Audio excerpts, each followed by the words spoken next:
Chapitre 20. Le vicomte et le persan. Raoul se rappela alors que son frère, un soir de spectacle, lui avait montré ce vague personnage dont on ignorait tout, une fois qu'on avait dit de lui qu'il était un persan et qu'il habitait un vieux petit appartement dans la rue de Rivoli. L'homme au teint d'ébène, aux yeux de jade, au bonnet d'astrakhan, se pencha sur Raoul. « J'espère, monsieur de Chagny, que vous n'avez point trahi le secret d'Éric. »« Et pourquoi donc aurais-je hésité à trahir ce monstre, monsieur ?» repartit Raoul avec hauteur en essayant de se délivrer de l'importun.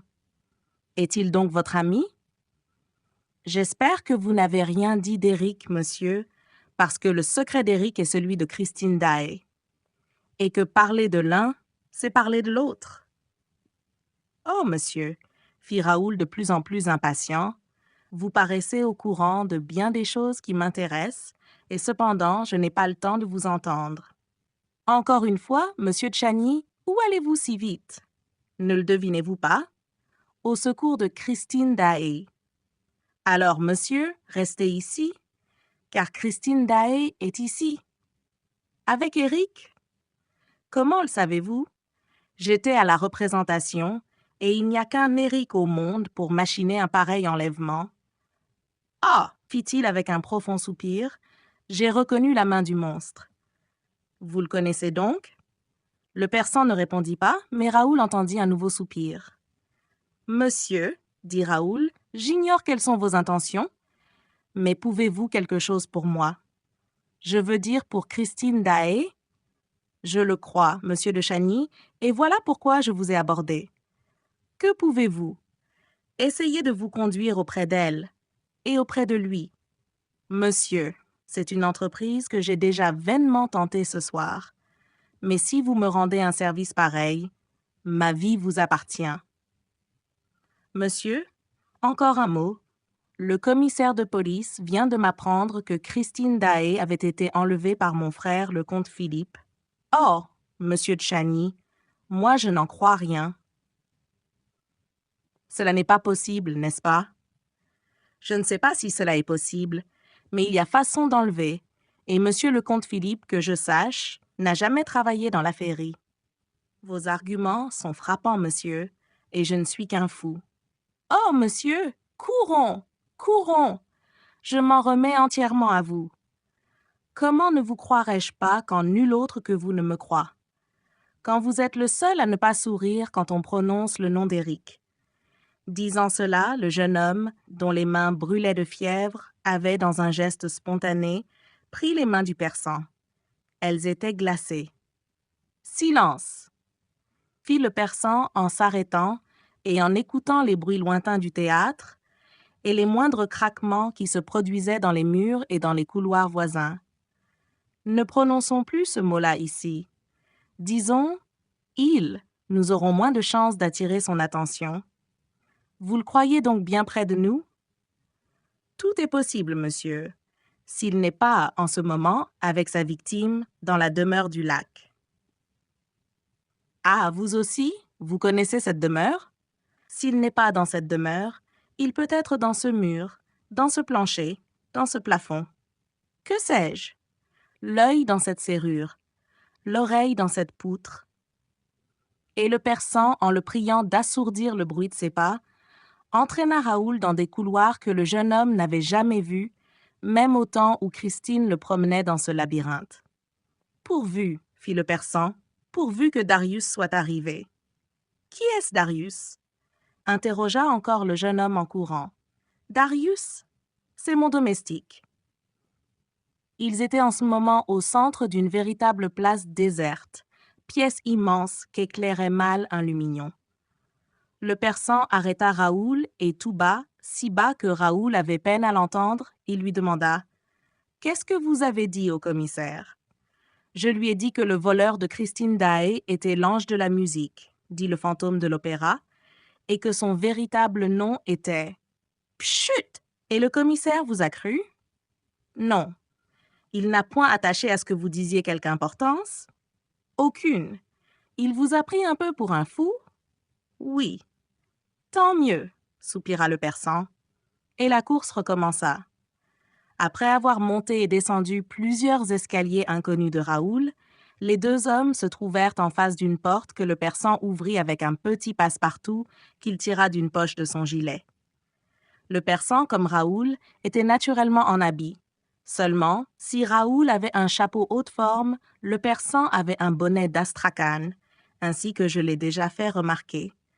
C'était un accroc au code d'élégance qui régissait les coulisses où le chapeau haute forme est exigé, mais il est entendu qu'en France, on permet tout aux étrangers, la casquette de voyage aux Anglais, le bonnet d'astrakhan aux Persans. « Monsieur, dit le persan, votre chapeau haute forme va vous gêner pour l'expédition que nous projetons. Vous feriez bien de le laisser dans la loge. »« Quelle loge ?» demanda Raoul. « Mais celle de Christine Daae. » Et le persan, ayant fait passer Raoul par la porte qu'il venait d'ouvrir, lui montra en face la loge de l'actrice. Raoul ignorait qu'on pût venir chez Christine par un autre chemin que celui qu'il suivait ordinairement. Il se trouvait alors à l'extrémité du couloir qu'il avait l'habitude de parcourir en entier avant de frapper à la porte de la loge. « Oh, monsieur, vous connaissez bien l'opéra. »« Moins bien que lui, » fit modestement le persan. Et il poussa le jeune homme dans la loge de Christine. Elle était telle que Raoul l'avait laissée quelques instants auparavant. Le persan, après avoir refermé la porte, se dirigea vers le panneau très mince qui séparait la loge d'un vaste cabinet de débarras qui y faisait suite. Il écouta, puis, fortement, toussa. Aussitôt, on entendit remuer dans le cabinet de débarras et quelques secondes plus tard, on frappait à la porte de la loge. « Entre !» dit le persan. Un homme entra, coiffé lui aussi d'un bonnet d'astrakhan et vêtu d'une longue houppelande. Il salua et tira dessous son manteau une boîte richement ciselée. Il la déposa sur la table de toilette, resalua et se dirigea vers la porte. « Personne ne t'a vu entrer, Darius ?»« Non, maître. »« Que personne ne te voie sortir. » Le domestique risqua un coup d'œil dans le corridor et prestement disparut. « Monsieur, fit Raoul, je pense à une chose. C'est qu'on peut très bien nous surprendre ici, et cela, évidemment, nous gênerait. » Le commissaire ne saurait tarder à venir perquisitionner dans cette loge. Bah, ce n'est pas le commissaire qu'il faut craindre. Le persan avait ouvert la boîte. Il s'y trouvait une paire de longs pistolets, d'un dessin et d'un ornement magnifique.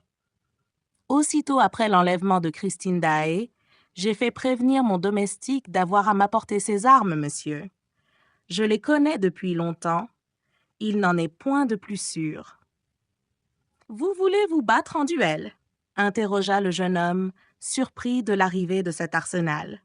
« C'est bien, en effet, à un duel que nous allons, monsieur, » répondit l'autre en examinant l'amorce de ses pistolets. « Et quel duel ?» Sur quoi il tendit un pistolet à Raoul et lui dit encore « Dans ce duel, nous serons 2 contre 1. Mais soyez prêt à tout, monsieur, car je ne vous cache pas que nous allons avoir affaire au plus terrible adversaire qu'il soit possible d'imaginer. » « Mais vous aimez Christine Daae, n'est-ce pas ? » ?»« Si je l'aime, monsieur. Mais vous, qui ne l'aimez pas, m'expliquerez-vous pourquoi je vous trouve prêt à risquer votre vie pour elle ? Vous haïssez certainement Éric. »« Non, monsieur, dit tristement le persan, je ne le hais pas.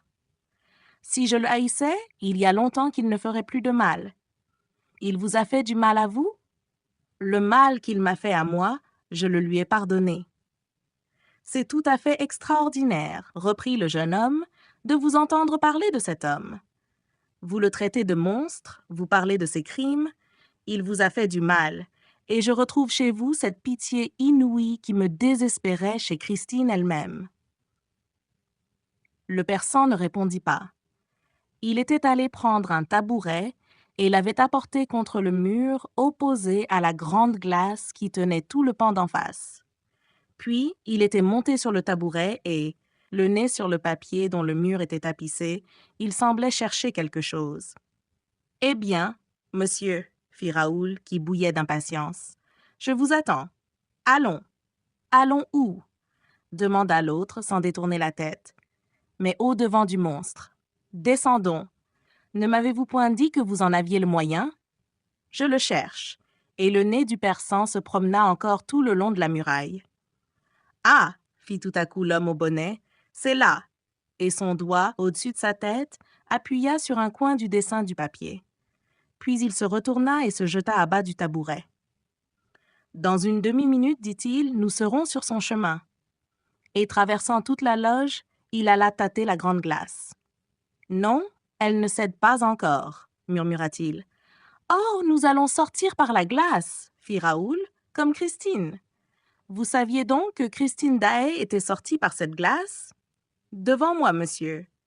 J'étais caché là, sous le rideau du cabinet de toilette, et je l'ai vue disparaître, non point par la glace, mais dans la glace. Et qu'est-ce que vous avez fait? J'ai cru, monsieur, à une aberration de mes sens, à la folie, à un rêve, à quelque nouvelle fantaisie du fantôme, ricana le persan. Ah, monsieur de Chagny, continua-t-il en tenant toujours sa main sur la glace. Plût au ciel que nous eussions affaire à un fantôme. Nous pourrions laisser dans leur boîte notre paire de pistolets. Déposez votre chapeau, je vous prie, là, et maintenant refermez votre habit le plus que vous pourrez sur votre plastron. Comme moi, rabaissez les revers, relevez le col, nous devons nous faire aussi invisibles que possible. Il ajouta encore, après un court silence et en pesant sur la glace, le déclenchement du contrepoids, quand on agit sur le ressort à l'intérieur de la loge, est un peu lent à produire son effet. Il n'en est point de même quand on est derrière le mur et qu'on peut agir directement sur le contrepoids. Alors, la glace tourne instantanément et est emportée avec une rapidité folle. « Quel contrepoids ?» demanda Raoul. « Eh bien, mais celui qui fait se soulever tout ce pan de mur sur son pivot. Vous pensez bien qu'il ne se déplace pas tout seul, par enchantement. » Et le persan, attirant d'une main Raoul tout contre lui, appuyait toujours de l'autre, de celle qui tenait le pistolet, contre la glace. Vous allez voir tout à l'heure, si vous y faites bien attention, la glace se soulever de quelques millimètres et puis se déplacer de quelques autres millimètres de gauche à droite. Elle sera alors sur un pivot et elle tournera. On ne saura jamais ce qu'on peut faire avec un contrepoids. Un enfant peut, de son petit doigt, faire tourner une maison. Quand un pan de mur, si lourd soit-il, est amené par le contrepoids sur son pivot, bien en équilibre, il ne pèse pas plus qu'une toupie sur sa pointe. « Ça ne tourne pas !»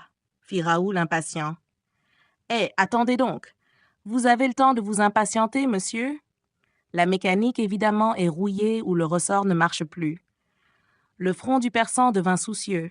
« Et puis, dit-il, il peut y avoir autre chose. »« Quoi donc, monsieur? » Il a peut-être tout simplement coupé la corde du contrepoids et immobilisé tout le système. Pourquoi? Il ignore que nous allons descendre par là? Il s'en doute peut-être, car il n'ignore pas que je connais le système. C'est lui qui vous l'a montré. Non, j'ai cherché derrière lui et derrière ces disparitions mystérieuses, et j'ai trouvé. Oh, c'est le système le plus simple des portes secrètes. C'est une mécanique vieille comme les palais sacrés de Thèbes aux 100 portes, comme la salle du trône d'Ecbatane, comme la salle du trépied à Delphes. Ça ne tourne pas. Et Christine, monsieur. Christine. Le persan dit froidement, nous ferons tout ce qu'il est humainement possible de faire, mais il peut, lui, nous arrêter dès les premiers pas. Il est donc le maître de ces murs? Il commande aux murs, aux portes, aux trappes. Chez nous, on l'appelait d'un nom qui signifie « l'amateur de trappes ». C'est bien ainsi que Christine m'en avait parlé, avec le même mystère et en lui accordant la même redoutable puissance. Mais tout ceci me paraît bien extraordinaire. Pourquoi ces murs lui obéissent-ils à lui seul? Il ne les a pas construits? Si, monsieur. Et comme Raoul le regardait, interloqué, le persan lui fit signe de se taire, puis son geste lui montra la glace. Ce fut comme un tremblant reflet. Leur double image se troubla comme dans une onde frissonnante, et puis tout redevint immobile. « Vous voyez bien, monsieur, que ça ne tourne pas. Prenons un autre chemin. » Ce soir, il n'y en a pas d'autre, déclara le persan d'une voix singulièrement lugubre. Et maintenant, attention, et tenez-vous prêt à tirer. Il dressa lui-même son pistolet en face de la glace. Raoul imita son geste. Le persan attira de son bras resté libre le jeune homme jusque sur sa poitrine et, soudain, la glace tourna dans un éblouissement, un croisement de feu aveuglant. Elle tourna, telle l'une de ces portes roulantes à compartiments qui s'ouvrent maintenant sur les salles publiques. Elle tourna, emportant Raoul et le persan dans son mouvement irrésistible et les jetant brusquement de la pleine lumière à la plus profonde obscurité.